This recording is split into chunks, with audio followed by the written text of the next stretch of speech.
Fine. Okay, now let us start with character array and strings. So the basic definition of a string is nothing but string is a collection of characters, right?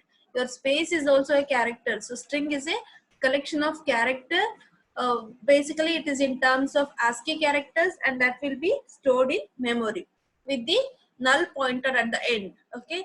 So whatever string you are having, if Hubli is the string, so /0 is the null character, which is indicating that it is the last statement of the last character of the string. Okay, it is a terminating condition which will indicate that it is the end of the string. Okay, and when you are working with a character array, there is no separate data type as string in your C programming. So your character array is used to represent strings. Okay, but in other programming languages like Java and all, they are having string as a separate data type, just like your integer float. They are having a data type called string. But in C programming, we don't have separate data type as string. Instead, we'll be using character array to represent the string.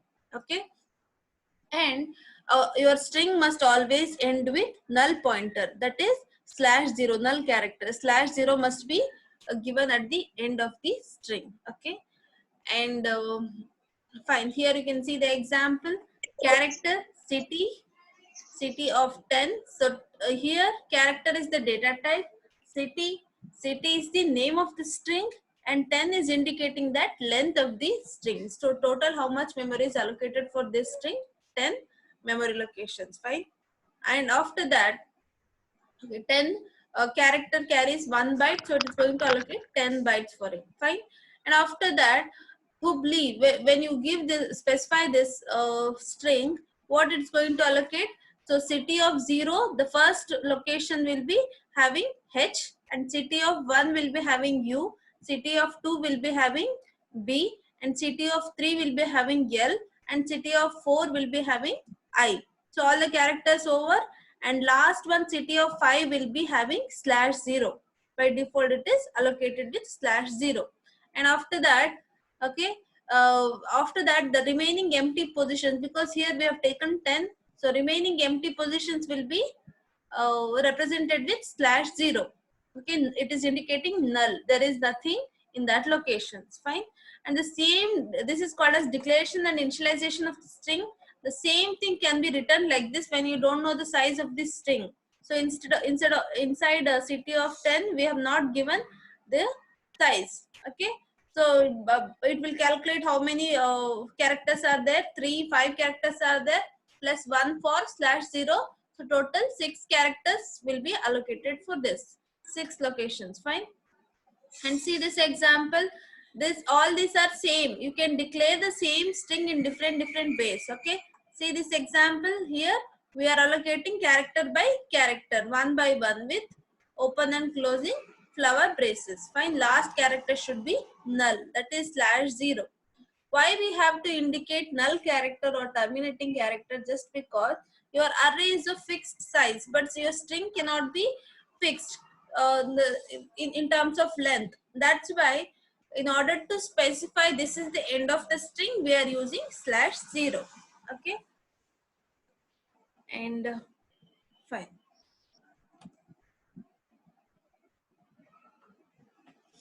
Fine, same thing is explained here. You can see here they have taken the example of str1 of 10, 10 locations we are allocating, and we'll be storing how many variables, how many characters? 1 2 3 4 5 6 7 characters plus 1 null characters, total 8 characters we are allocating. Fine. So str, when you are using str1 of 0 in your program, just like your arrays, it means you are reading the first variable, the first character, that is a. Fine. Let me use this.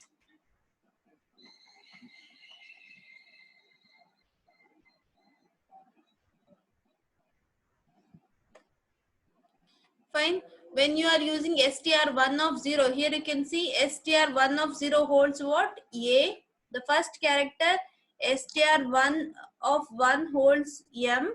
So the next character.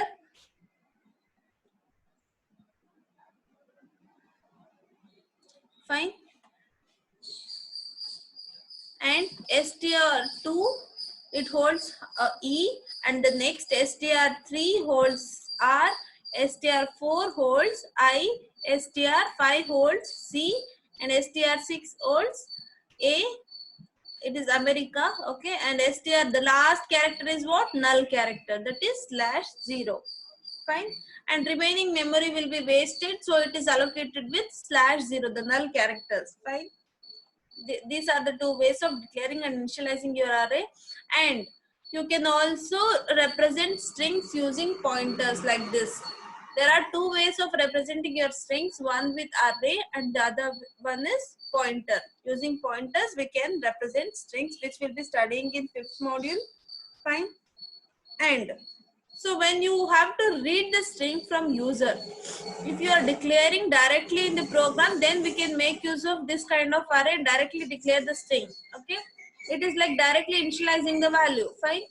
If you have to read the string from user, or see, when you allocate memory, it is going to represent like this. In this case, what is the syntax?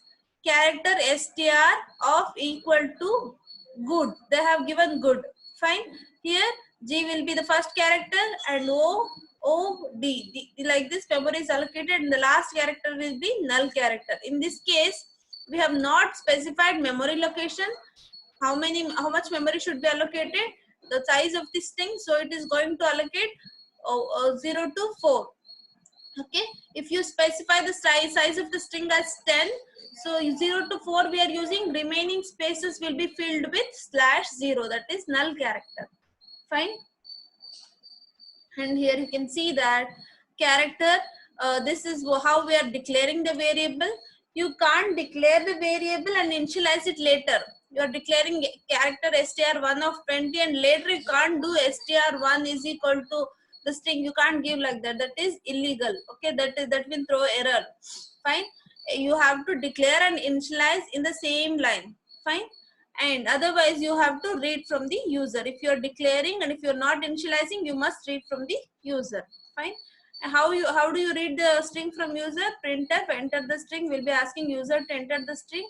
Scanf %yes. You have to note that we are using %yes because we are reading complete string. We are not reading a character. If you are reading a character, you have to use %C. Okay, C is for character, yes is for string. Okay, this is the control string which we'll be using for string variable. For character variable, we'll be using %C. For example, you don't want to read entire string, you want to read only one character. In that case, you can give %C, str1 is the name of the string, of within square brackets you can give 0. So indicating I am reading the first character. Understood? Like that, you can include this scanf statement within for loop and read all the characters one by one. Like how you read the array using for loop, like that you can make use of character %C control string and you can include this scanf inside for loop and read all the characters one by one. That is the other way of reading a string. It is basically in that case we will be reading as character array. So we are reading the string, and your string, while reading the string, it should not contain ampersand. You should note that for integer, float, for all those things we will be using ampersand in scanf for reading the variable, but here we should not use ampersand. That is the rule. Okay. And if you execute this program, it will be asking you enter the string. If you type America, so that is read through the scanf, and after that again using printf we are printing the same string, so that is going to display the same string. Understood? And here you can see that, and there are different ways of reading the string. Either you can use scanf, see here it is given clearly, you can use scanf and printf to read and display the string, or you can use getS and putS. getS is for reading the string, putS is for displaying the string. And getChar and putChar, these are used to read one character at a time, single character. When getS and putS is used to read one string at a time. Okay, basically using getS and putS, you are going to read up to /n, up to next line. Okay, the complete line will be read using, the complete sentence will be read using getS. Okay, but when you are using scanf, it is going to read up to white space. Okay, until it come across any white space, it is going to read the string. When it finds any white space, it is going to terminate reading process. Clear?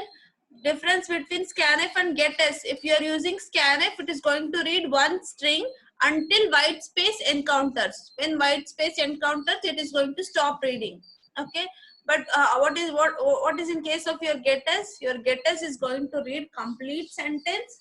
Okay, it's going to read white space as well. Complete sentence, complete line until next line character appears. That is until next /n. /n is going to be next line. So until next line, it is going to read complete sentence. Fine. Or when you click enter, you type America and click enter. So in that case, it is going to read only America. If you type India is the greatest country, and after that, if you press enter, it is going to read complete India is the greatest country. Okay. Fine. And so we have understood. So this is one example with getS and putS. In the previous example, it was using scanf and printf. So here character, we are declaring character array and we are asking enter the string, and using getS, we are reading the string. Inside getS, you have to pass the string name as the parameter. If you take city here instead of str1, if you take city, then you have to give city inside getS. Okay, and if you take country here, okay, instead of str1, then you have to give inside getS country. So whatever string name you are taking, you have to pass it as parameter to your getS function. So getS and putS, basically these two are functions for string operations, for reading and displaying the string. Okay, here you can see that we are asking user enter the string, and user is typing something. Okay, using getS, we are reading that, and using putS, we are displaying it on the screen. This is done using putS. Okay, what is getChar and putChar? So getChar and putChar functions are used to read single character at a time. Okay, getS and putS is used to read single sentence at a time. Okay, but here this is used to read single character and display single character at a time. Okay, so when you are reading the character from user, that should be stored in a character variable. This function is going to return character variable, so we have to catch it, right? So how to catch that? Using one more character variable. So what we are doing, whatever data user is entering, whatever character user is pressing, that character must be collected through getChar, and it must be stored in ch. Fine. What is putChar? So putChar, by passing the same character variable as argument, will be displaying that character on the screen. So here you can see that we're asking user enter a word. User is going to enter computers, but we are reading only one character. So it is going to read only first character, that is C. So and store that C in ch. Okay. So when you use putChar within braces ch, so it is going to display the same character on the screen. So it is going to display C. Fine. And how can you read a string using loop? Okay, that we are going to demonstrate in this program. Fine. Here we are declaring one string array. Fine, one string variable, and after that we are asking user enter number of characters in the string to know the length of the string. Okay, here we have given size of the string 10, maximum 10 characters it can have, but still we are asking user enter how many characters you want to store in the string, and user is going to enter the length, how many characters in the string, and after that we are telling enter the string character by character, one by one character, enter entire string. So fflush is a separate function. Here you can see that fflush, it is used to clear the stream or buffer. What does it mean? Stream or buffer is nothing but when between the input and output devices there is a buffer register. Okay, so where it will be stored intermediate results. Fine. When I press A in my keyboard, it is going to store that A in buffer register. Okay, from buffer register it is going to send that characters to CPU. Fine. Later it is going to send it to CPU because CPU is faster than your keyboard. It is faster than your output device, that is printer and all. That's why we need some intermediate register to store the temporary values. So it is like when you are passing something to your mother, your father is sitting in between, so he can take that item from you and he can give it to your father, your mother, right? So he acts as the intermediate person in that case. So here also your buffer register will be acting as the intermediate person. So whatever your keyboard is giving, it will take and it will give it to CPU. Fine. So it is sometimes it is required to some unwanted results will be stored in buffer register, the old values which we have to clear to make sure that we will not get any error output. Okay, that's why they are using this flush stdin. Means what? We are clearing the input buffer register using flush function. Okay, it is not compulsory. Sometimes it will be displaying some garbage results when you are working with characters and strings. That's why they make use of flush. Okay, fine. And after that we are clearing the input buffer, and after that for loop I is equal to 0, I is less than n. N is the size of the string which user has entered. Okay, if user has given 5, so I'm going to read 5 characters starting from 0 to 4. Fine. And first time I'll be reading stri of str of I equal to get char, means what? I am reading the first character. So in this case, what is the first character? If user is trying to enter hello, okay, the size of the string he has given what? He has told 5 characters in my string in the beginning. So that's what we are using in for loop. And after that, what we are doing?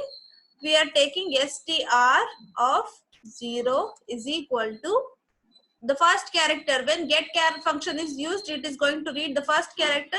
H is allocated inside.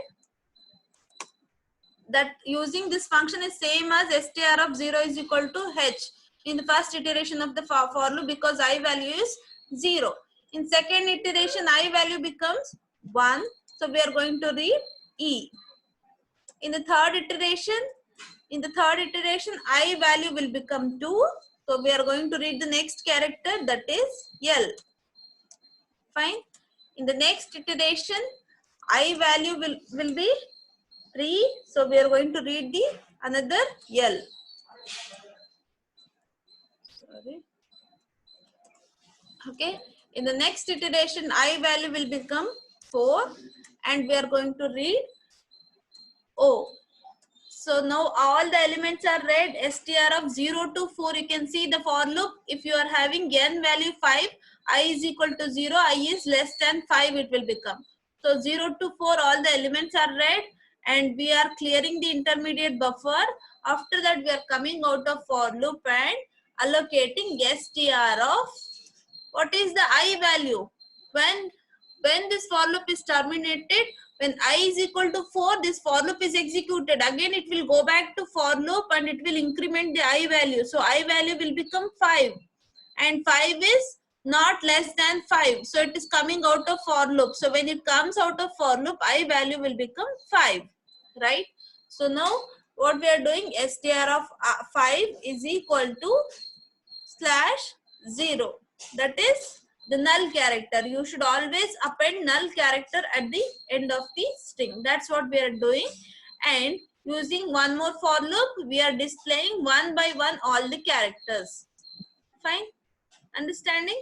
Now you can see the output.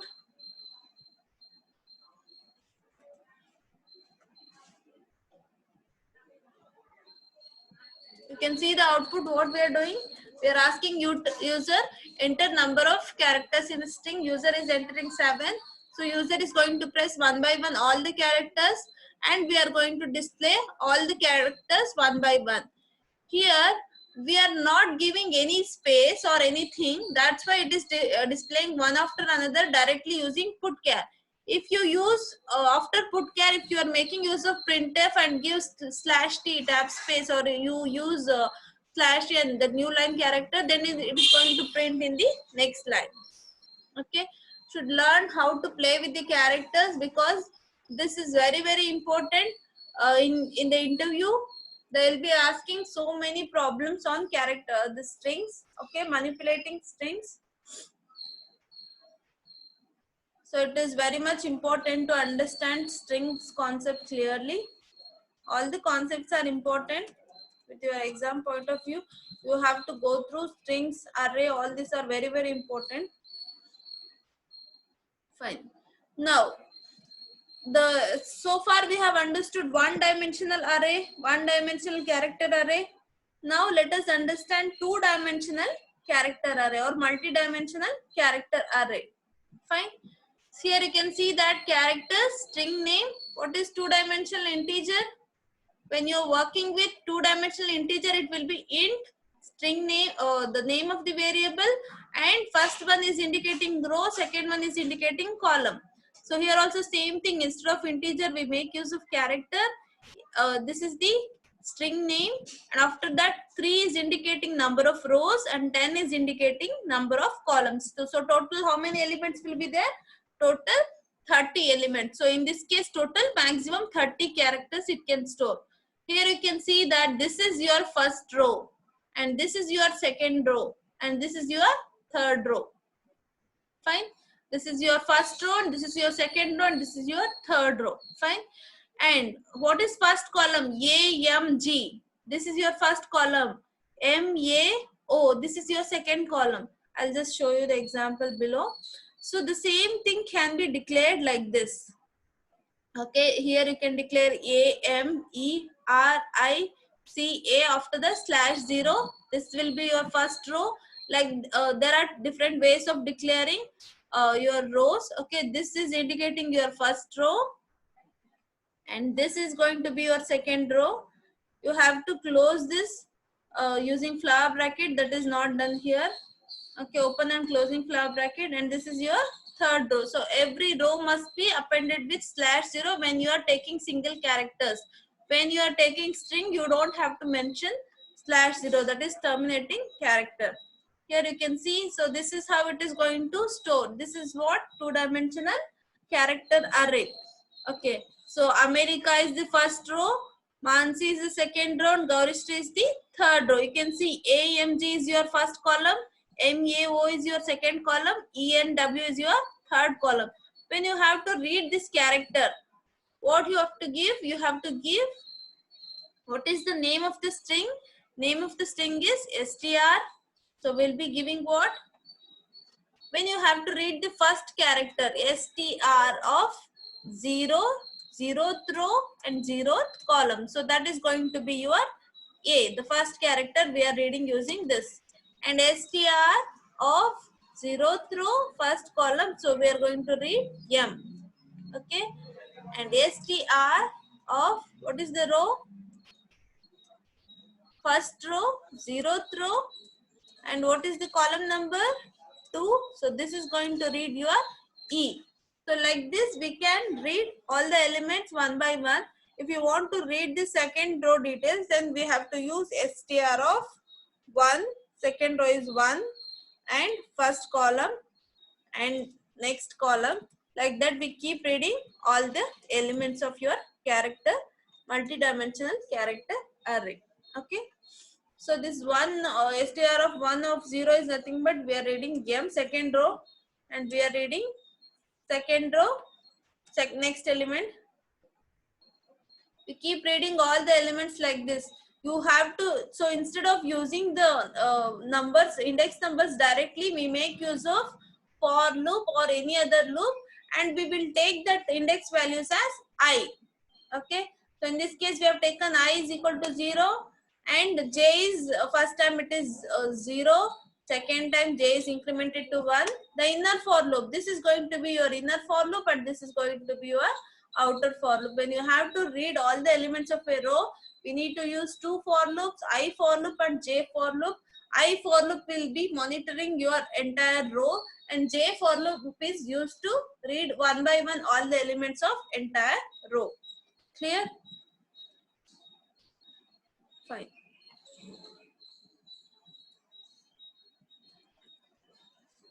Now, this is already understood. Now let me explain once again.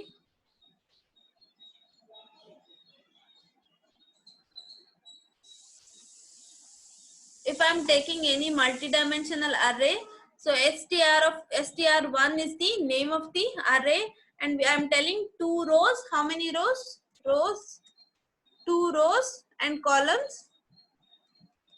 How many columns? 10 columns. Total how many characters? Total 10 into 2, 20 characters I can store in the 2-dimensional array. Okay. So when I am reading the first string of str1, so str1 of 0 means what? I am reading the first character. When you are str1, the name of the string of 0 means what? I am reading the first character. str1 of 1 means what? I am reading the next character. str1 of 2 means what? I'm reading next character. So we can keep reading all the characters one by one using using this index numbers. Okay. Here you guys have to note one thing. We have declared 2-dimensional array, but we are specifying only 1 dimension. Why? Why? Why only 1 dimension is specified? When you specify only 1 dimension, the first dimension is what? It will indicate row. Means what? When you are using str of 0, it means that you are reading the first row element and storing. When you are specify, this is indicating first row string you are reading and storing in str. Okay, str of 0, and this is indicating you are reading the second row elements, second row characters, and this is going to indicate you are reading third row characters. Fine. Here you are using percentage yes, and this is your character 2-dimensional array. Fine. But you are specifying only 1 dimension in scanf. Means what? Only the row is specified, row number is specified, column number is not specified. So row index is 0. So I'm going to read the first row element. So in the second printf, I'm going to read the second row element. Fine. And after that, I am displaying both of them. Here you can see that in your output. In your output, you can see enter the first string of str1. So Steve is the first string, and it is going to, we are going to read only row str1 of 0. 0 is 0th row, the first row. Okay, we have not specified column. If you specify column str1 of 0 means it is going to read only this particular first character. Yes. So it is not going to read next characters because you are telling to read only one character. Fine. And percentage yes, you can't give, that time it will throw error. If you give percentage C and str1 of 0, it means it is going to read only first character. If you don't specify the column index, then it's going to read entire string. Okay. So you are reading second row elements, and after that we are displaying both of them using printf statement like this. Okay, don't get confused this with 1-dimensional array, because this is 2-dimensional array and we are not specifying column number, column index number. That's why it is reading entire row. Okay, if you don't give 0, still it will be working. If you don't give row also, it is by default it is considering the first row and first column, the complete first row. Okay, execute that program and see the output. So there are string manipulation functions. Fine. String manipulation functions, there are different functions which are used to manipulate your string characters.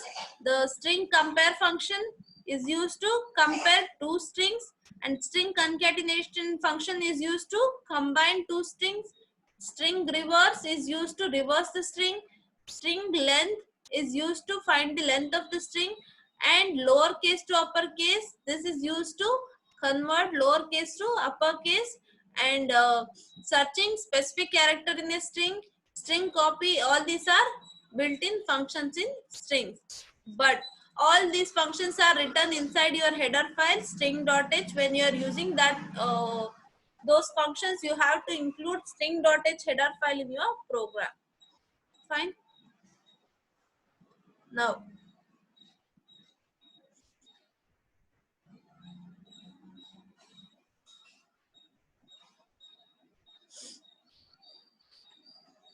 fine. So for example, to find the length of the string, if you want to know how many characters are there in the string, then you have to use the function string length, strlen. This function is defined inside string.h. You have to include, how do you include stdio.h? In the same way, you have to include string.h, and you should make use of this function str length. So whatever string you are passing inside the open and closing parenthesis, it is going to find the length of that string and it is going to give you integer value. So you have to receive that integer value in any integer variable. Fine. Here you can see this example. I have taken a string str1 of 10 is equal to America, and str1 is passed as the parameter to your string length function. So here what it's going to do, it is going to find how many characters are there in str1 and it is going to store that value in the variable called len. This program is wrong because they have not declared len. Len should be declared as integer. Int len semicolon must be given. Okay, and after that it is going to return length of the string and we are going to display string length is %d because len is integer type. So len will be 7. Why 7? 1 2 3 4 5 6 7 characters are there in your string. That's why it is going to display the length of the string is of string length is 7. Fine. Like that you can make use of all the functions, built-in functions. You have to note one thing: if you don't receive this integer, so this function is going to give you integer size. Okay, how many characters, it is going to give you that number. So you have to store that number in the variable, integer variable itself. If you can't store that number in any other character variable or some other variable, you have to store in integer variable, or directly you can call this function inside your printf directly. Instead of len, you can make use of strlen string length of str1. It's going to display the same thing on the screen. Okay, now program without using built-in function string length. In the previous example we saw how to use built-in function to find the length of the string. Now instead of using string length, how can you find the length of the string? Most of the technical interview questions will be like this only. They'll be asking without using built-in functions, do so and so operation on the string. Okay, you should be able to write program and practice all type of string related functions. Okay, then you'll be understanding how to work with strings. Fine. And here you can see that now I should not use string length function.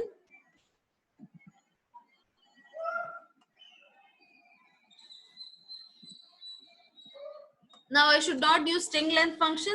So what I'm going to do, I'm having str1 of 100. So I'm having the string and I'm telling the size can be 100. User can type up to 100 characters and store in the string. So I'm taking one more variable called count. Now I'm asking user enter the string. When user is entering the string, for example, user has entered America. Okay, fine. Now I have to read one by one all the characters and I have to count it. So generally, if you are having integer numbers, how do you count it?